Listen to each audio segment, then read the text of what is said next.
दोस्तों आदाब अर्ज़ है, मैं अनीस अहमद खान हिंद वॉइस के बैनर से आपसे मुखातिब हूँ। एक और जहाँ भाजपा जो है पूरी की पूरी भाजपा और जो अंधभक्त हैं कांग्रेस और राजीव गांधी फाउंडेशन पर चीन से मिले हुए पैसे के उनको चंदा मिलता था, उसके पूरा का पूरा हंगामा क्रिएट किए गए हैं।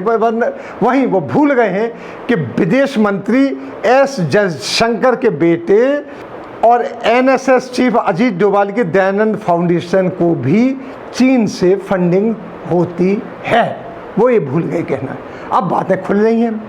इस खबर में मैं आगे बढ़ूंगा कि कहाँ जो फॉरेन मिनिस्टर हैं हमारे एस जयशंकर, जो कि वहाँ भी रह चुके हैं, चीन में भी एम्बेसडर रह चुके हैं, उनका जो बेटा है उसको, और अजीत डोभाल की जो दयानंद फाउंडेशन है जिसके ज़्यादातर निकले हुए ब्यूरोक्रेट और उससे जुड़े हुए लोग या तो मिनिस्ट्री में है या प्राइम मिनिस्टर के आसपास के औरा में शामिल हैं, उनके कैबिनेट में शामिल हैं।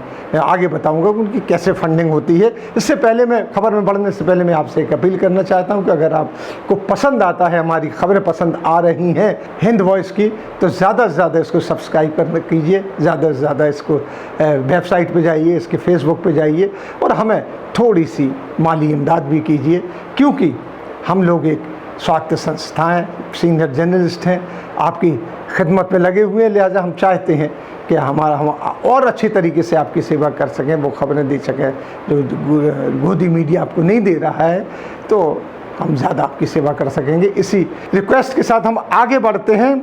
अखबार टेलीग्राफ की एक रिपोर्ट के अनुसार विदेश मंत्री एस जयशंकर के बेटे ध्रुव जयशंकर की रिसर्च फाउंडेशन है एक, उसका नाम है ऑब्जर्वर रिसर्च फाउंडेशन के नाम से वो जाना जाता है, वो फाउंडेशन है। उसे कोलकाता स्थित जो चीनी कॉन्सुलेट है उससे 2016 में 1,25,00,000 रुपया मिला था। इसके बाद 2017 में 50 लाख का चंदा मिला था।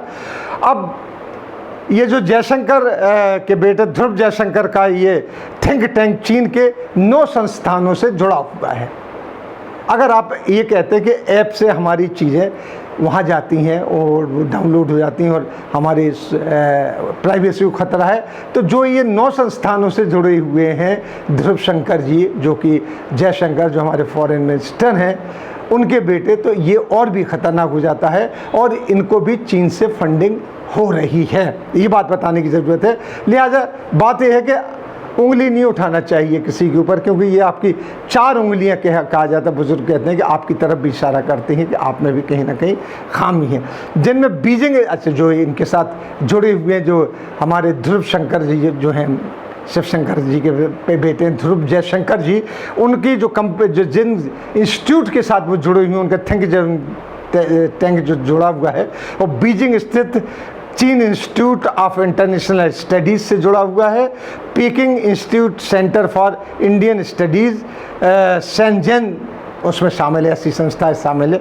लिहाजा जब थिंक टैंक से जुड़ा हुआ है तो विचारों का आदान प्रदान होता है, उसमें कई चीज़ों का आदान प्रदान होता है। चूँकि इन चीज़ों का कहीं खुलासा नहीं है तो मैं बता नहीं सकता हूँ, आप खुद समझदार हैं, आप सोच सकते हैं। वहीं आप अगर आगे चलें, अब ये दूसरे की तरफ उंगली उठाते हैं तो उनकी कुछ उंगलियाँ, 4 उंगलियाँ आपकी तरफ भी इशारा करती हैं। तो राष्ट्रीय सुरक्षा सलाहकार यानी हमारे देसी जेम्स बॉन्ड हैं, बड़ा नाम है अजीत डोभाल जी, जो बिल्कुल फ्लॉप हो चुके हैं चीन के मामले में। उनको पता नहीं लग पाया कि चीन ने कब क्या कर दिया और कब क्या करके चला गया और क्यों अड़ा हुआ है। वो कई बार चीन भी गए हैं इस मामले में बात करने के लिए, लेकिन कोई हल नहीं निकला है। अजीत डोभाल का विवेकानंद इंटरनेशनल फाउंडेशन है, ये लगभग चीन के 9 थिंक टैंक से जुड़ा हुआ है और इसको चीन से फंडिंग भी बहुत होती है, ये खबर है। अब आप बताइए कि जब ये जुड़े हुए हैं इतने बड़े बड़े लोग थिंक टैंक जो चीन के फाउंडेशन से जुड़े हुए थिंक टैंक से जुड़े हुए हैं, तो आदान प्रदान तो हो ही रहा होगा और फंडिंग तो हो ही रही है।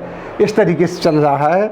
देखने वाली बात है कि अजीत डोभाल का जो विवेकानंद फाउंडेशन है, जहां मौजूदा कई मंत्री जुड़े हुए हैं, वहीं आप देख ही लीजिएगा आज जो पीएमओ में मौजूद 75% से भी अधिक ब्यूरोक्रेट हैं वो इसी संस्थान से गए हुए हैं। यानी पूरी की पूरी तरीके से अजीत डोभाल प्राइम मिनिस्टर जो पीएम हुए प्राइम मिनिस्टर ऑफिस में होल्ड किए हुए हैं। अजीत डोभाल के पुत्र जो हैं सूर्य डोभाल, उन पर भी कई बार पाकिस्तान और अरब उनकी कंपनी जो है उनके पार्टनरशिप के इल्ज़ामात लगते रहे। न्यूज़ वेबसाइट ने इसके लिए खबर भी लिखी थी, उसके बाद केस हो गया। मैं डिटेल बता सकता था, लेकिन चूँकि सब्जुडिस मामला है, कोर्ट में पड़ा हुआ मामला है, लिहाजा इस मामले में खामोशी बरतता हूँ।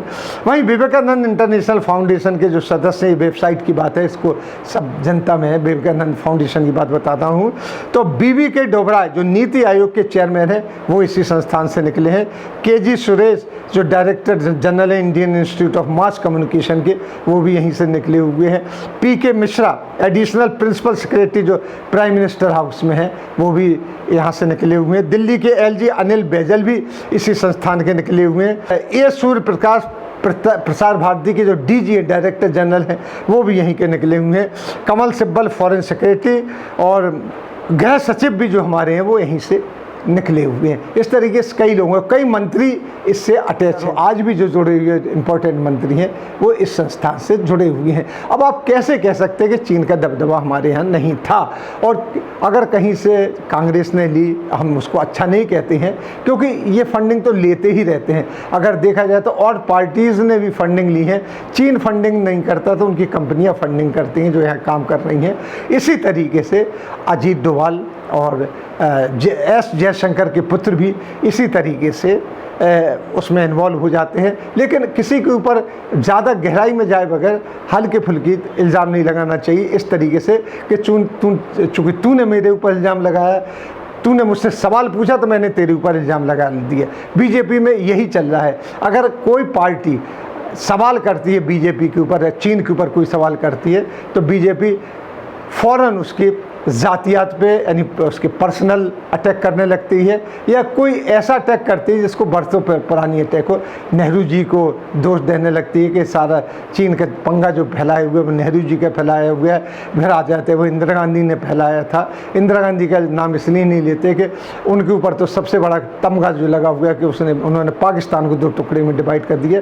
तो इंदिरा गांधी का नाम कम लेते हैं ये लोग, लेकिन हाँ नेहरू जी का नाम लेते हैं, क्योंकि नेहरू जी के जो साथ के लोग थे अब वो रहे नहीं, वो बड़े शांति प्रिय लोग थे, वो रहे नहीं तो कोई आवाज़ नहीं उठाता था। इंदिरा गांधी की लीगेसी अभी तक चल रही है, लिहाजा उसका आवाज़ कम उठाई जाती है। लेकिन हाँ, उसकी जगह उनके पुत्र जो हैं राजीव गांधी, स्वर्गीय राजीव गांधी प्रधानमंत्री हैं, उनके ऊपर इल्ज़ामात लगाए जाते हैं। साथ ही साथ राहुल गांधी पे भी इल्ज़ामात लगाए जाते हैं। राहुल गांधी पे तो ये तक इल्ज़ाम लगा दिया कि वो भारतीय नागरिक ही नहीं है, सुप्रीम कोर्ट तक में पहुँच गए थे वो।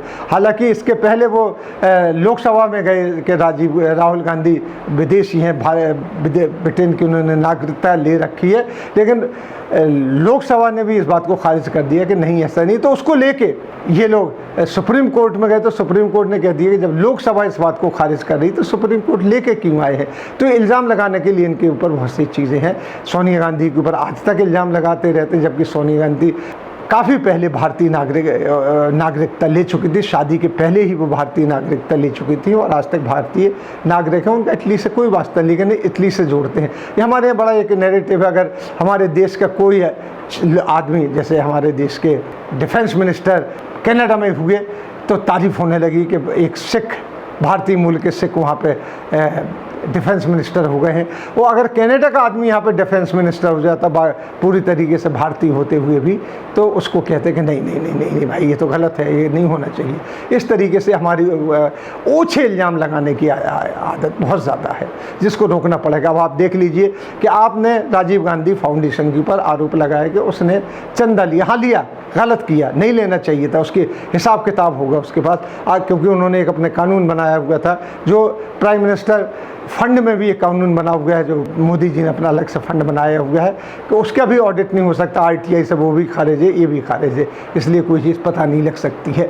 दोनों चीज़ें अगर गलत हैं तो गलत है, गलत कहिए। ये ना कहिए कि तूने गलती की, मैं मुझसे तुमने सवाल पूछा तो तूने ये गलती क्यों की थी चीन के साथ। इस तरीके से नहीं होना चाहिए। इससे हमें समस्या है, चीन आया, हमारी समस्या, पूरा भारत मोदी जी के साथ खड़ा हुआ है, देश एक साथ खड़ा हुआ है चीन के खिलाफ।